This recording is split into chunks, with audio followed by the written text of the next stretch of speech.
नमस्ते, वंदे मातरम, जय हिंद। आप सभी का स्वागत, वंदन, अभिनंदन हमारे इस चैनल पर। अगर अभी तक सब्सक्राइब नहीं किया है, सब्सक्राइब कर लीजिएगा, निवेदन है आपसे, ताकि नोटिफिकेशंस आपको मिलती रहें और जो जानकारियां लेकर आता हूं आपके लिए, उनसे भी आप दो चार हो सकें। ये जो जानकारियां लेकर आता हूं, इनमें मेरे अपने विचार होते हैं और कुछ अधिनियम के होते हैं और कुछ कानून, समाज और जैसा जीवित रहता हूं उसमें वो अपने अनुभव की बातें आपसे शेयर करता हूं। आज जो बात मैं आपसे करने जा रहा हूं वह है यूजीसी पर।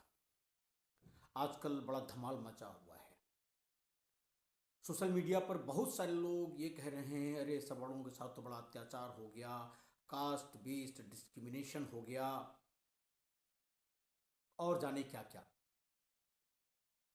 उनका अपना विरोध करने का कारण है, हर एक का अधिकार है विरोध करने का लोकतंत्र में।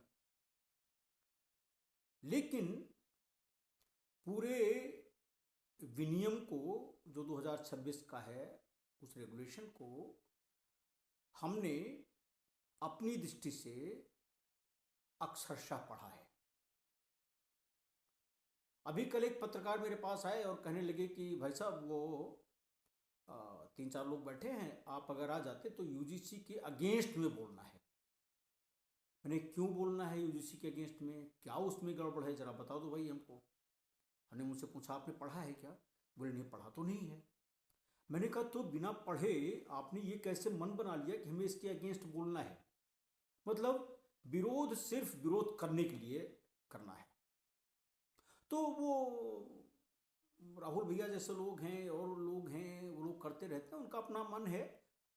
विरोध करने का स्वरूप सबका अलग अलग है, उस पर हम ज़्यादा चर्चा नहीं करेंगे और हम अपने विचार आप पर थोप भी नहीं रहे हैं और थोप भी नहीं सकते, हमको ये अधिकार नहीं है।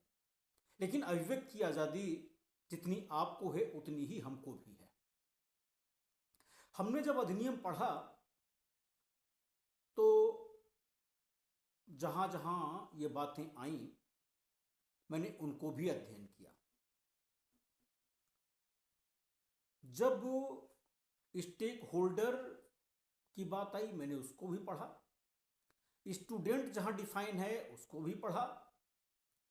कास्ट बेस्ड डिस्क्रिमिनेशन कहां है वो भी पढ़ा और डिस्क्रिमिनेशन जो अलग से डिफाइंड है उसको भी पढ़ा। कास्ट बेस्ड डिस्क्रिमिनेशन जब होता है तो निश्चित रूप से उसमें एससी, एसटी, ओबीसी और इन लोगों को लिया गया है। लेकिन जो डिस्क्रिमिनेशन लिया गया है, अगर मैं आपके सामने पढ़ के बताऊं तो discrimination means any unfair, differential or biased treatment or any such act against any stakeholder।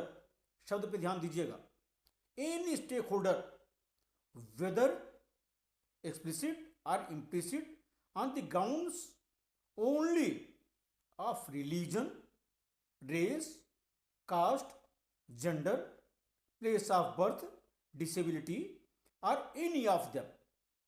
It also includes any distinction, exclusion, limitation or preference which has the purpose or effect of nullifying or impairing equality of treatment in education and in particular of imposing conditions on any stakeholder or group of stakeholder which are incompatible with human dignity। अब जब stake holder की बात आ रही है तो any stake holder, ये caste based नहीं है।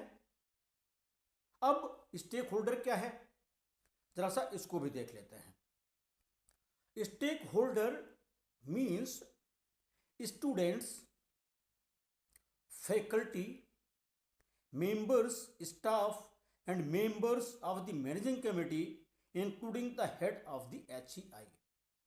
अब स्टूडेंट को इसमें किसी कास्ट पे आधारित नहीं किया गया है, एक चीज। दूसरी चीज, स्टूडेंट जो डिफाइन किया गया है उसको भी देखिए। Means a person enrolled are seeking admission to be enrolled in any HEI through any mode, that is formal, open and distance learning, ODL और ऑनलाइन। अब जो स्टूडेंट है, स्टूडेंट को तो कास्ट में डिवाइड नहीं किया गया, वह दिव्यांगजन भी हो सकता है, सवर्ण भी हो सकता है और किसी अदर कास्ट का भी हो सकता है। स्टेक होल्डर भी कोई भी हो सकता है, वहां डिफाइन नहीं किया गया। डिस्क्रिमिनेशन का जब शब्द आया तो वहां भी कास्ट की बात नहीं आई, लेकिन जब कास्ट बेस्ड डिस्क्रिमिनेशन हो रहा है तो वहां पर इस ढंग से बात कही गई। जब आरपीडब्ल्यूडी एक्ट की हम बात करते हैं, दिव्यांगजन अधिकार कानून की, तो वह भी डिस्क्रिमिनेशन का विरोध करता है। दिव्यांगता के आधार पर यहां तक कि पब्लिक व्यू में अगर किसी ने ह्यूमिलिएट किया with intent to humiliate him, तो सेक्शन 92 वहां पर पनिशेबल ऑफेंस हो जाता है।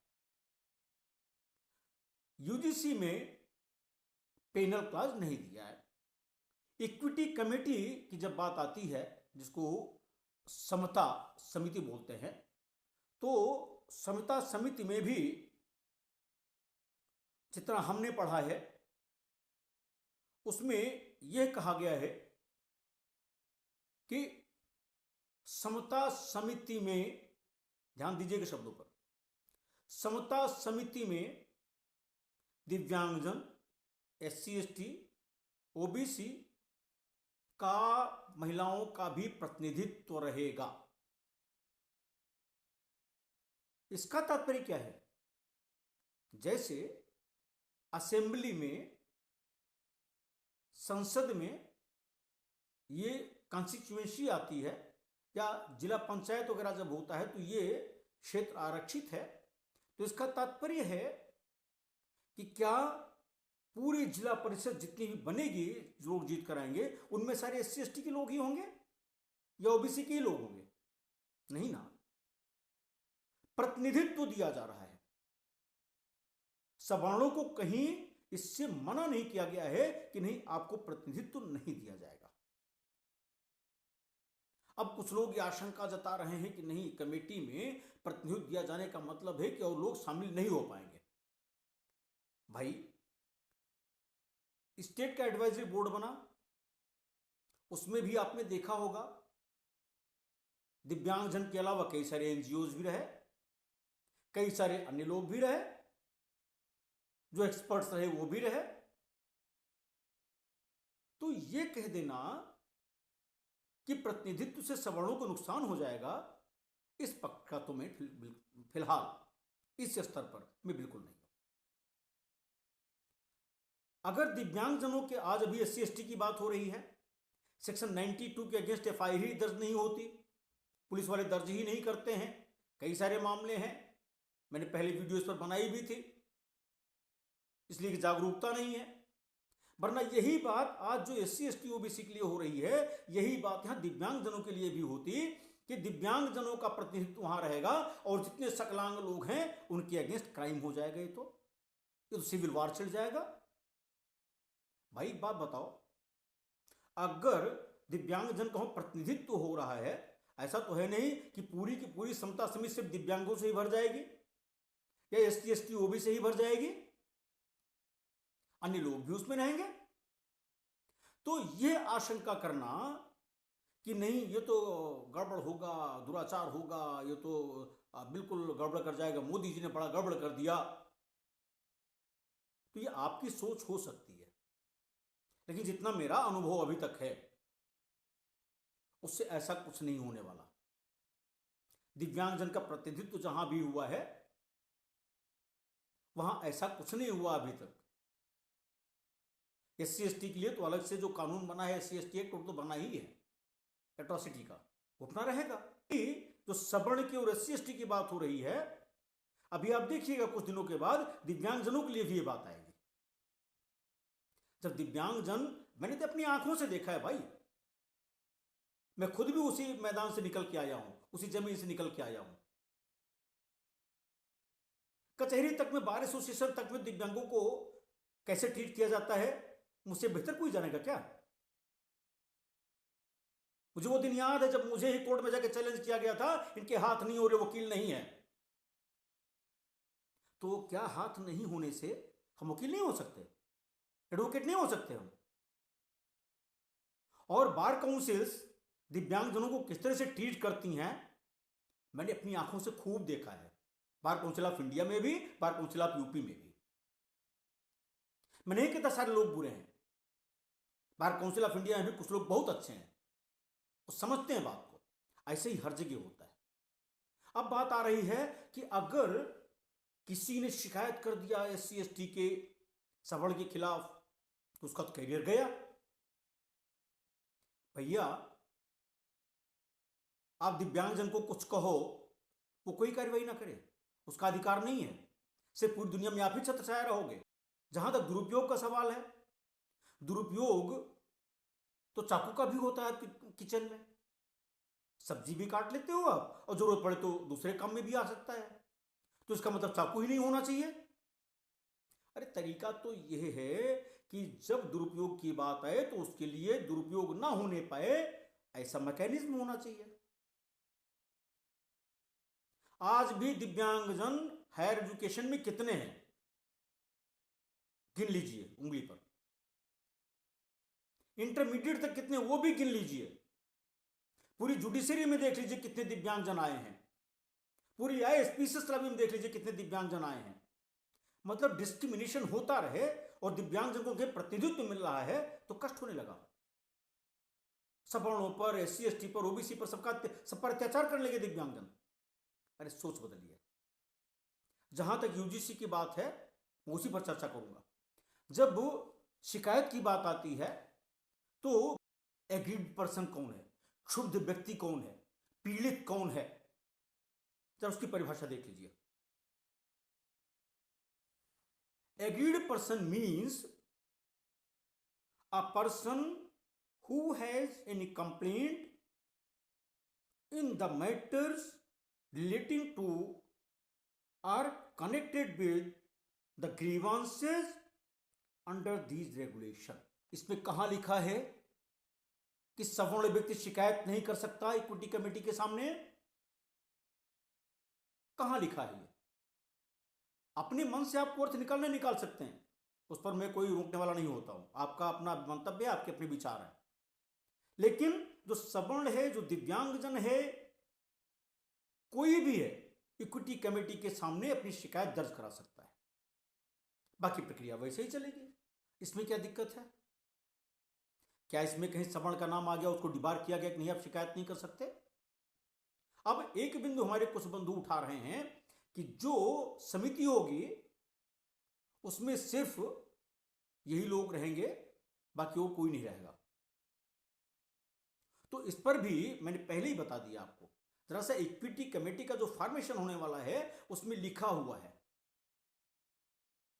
In the equity committee representation of SC ST OBC person with disability, उनका प्रतिनिधित्व भी रहेगा। और यही तो हम लगातार मांग करते आ रहे हैं। जब हमारे लिए आप कानून ला रहे हो, हमारे इंक्लूजन की बात करते हो, और हम ही वहां नहीं है, कैसे इंप्लीमेंटेशन होगा? मैं देख रहा हूं अभी अपने पूरे भारत में डिसेबिलिटी कमिश्नर बहुत सारे हैं। उनमें से एक आध दो को छोड़ दीजिए, बाकी दिव्यांगजन कोई नहीं है। उसका नतीजा क्या हो रहा है आप देख लीजिए। कितना RPWD एक्ट का वो की पोस्ट इंप्लीमेंटेशन करवा रही है। कुछ हद तक सिर्फ मांग के आधार पर हो रहा है, जितना होना चाहिए नहीं हो रहा है, जबकि सुप्रीम कोर्ट ने बार बार कहा है इंप्लीमेंटेशन करवाने के लिए। तो क्या अगर किसी की मंशा यह है कि एक्ट इंप्लीमेंटेशन ना हो, तो इसका मतलब दिव्यांगजन ऐसे दलित वंचित और ऐसे पड़े रहे, फटे कपड़े पहन घूमते रहे, भीख मांगते रहे? मैंने विद्यालय में पढ़ा है, मुझे मालूम है।